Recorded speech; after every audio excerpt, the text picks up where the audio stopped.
तो व्यक्ति को ज्ञान तो होता नहीं है और खा लेने पर देने के देने पड़ जाते हैं, भूख तो लगती है। हमारे पहाड़ी बाबा महाराज बताते थे, खाक चौक वाले महाराज जी के 4 मूर्ति थे, हम त्यागी तपस्वी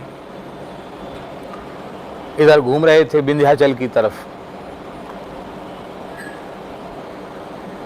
और जंगल में भटक गए। 2-3 दिन तक कहीं कुछ खाने को नहीं मिला, 2 दिन तक कुछ खाने को नहीं मिला, भूखे। तो एक महात्मा बोला, तीसरे दिन की बात है, एक महात्मा बोला हम बहुत अच्छा कंद पहचानते हैं और एक कंद भगवान की दया से यदि मिल गया तो हम सबका तो काम हो जाएगा। बोले ठीक है।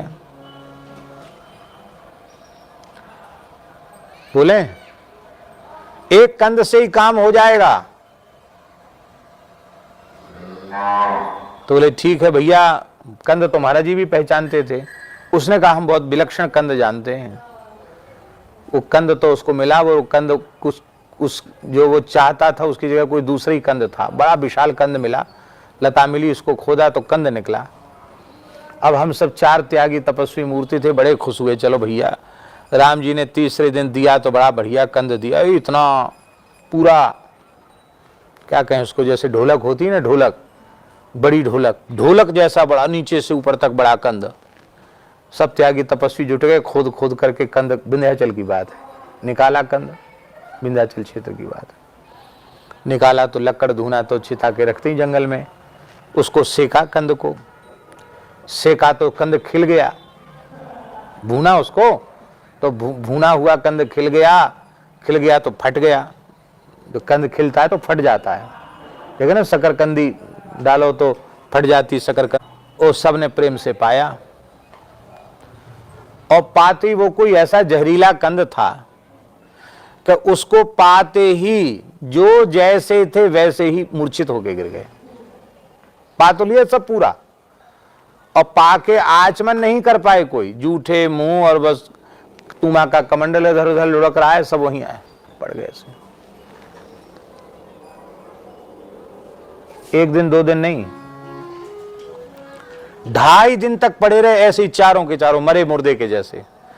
महाराज जी कहते थे, बच्चा हमें पूरा पक्का विश्वास है कि रघुनाथ जी, हनुमान जी सब जगह रक्षा करते हैं, नहीं तो भयंकर शेर चीतों वाला जंगल, हिंसक जीवों का जंगल, और हम लोग 2.5 दिन तक ऐसे ही पड़े रहे बेहोश। 2.5 दिन के बाद होश आया तो बोला नहीं जाए, चक्कर आवे, मूर्छा तो दूर हो गई। नहाए धोए, नहाने धोने के बाद एक कोई महात्मा आ गए, कोई सिद्ध होंगे, महात्मा आ गए। महात्मा आ गए तो उन महात्मा ने कहा, करे तुम लोग पड़े थे तो भगवान की बड़ी कृपा हुई जो प्राण बच गए, तुम लोग क्या खाया? तो महाराज कंद खाया, ये महात्मा खोद के लाया था, ये कंद खाया। तो उसने कंद देखा तो उसके अवशेष तो थे ही कंद के। अरे बोले ये तो विषकंद है, तुम लोग बाल ब्रह्मचारी और साधु अच्छे हो, हनुमान जी की दया, राम जी की दया बच गए, नहीं इस कंद को खाने के बाद तो कोई जिंदा ही नहीं रहता है, ये तो विषकंद है। लो अब हम खाने चले कंद और मिल जाए विषकंद, ये भी होता है।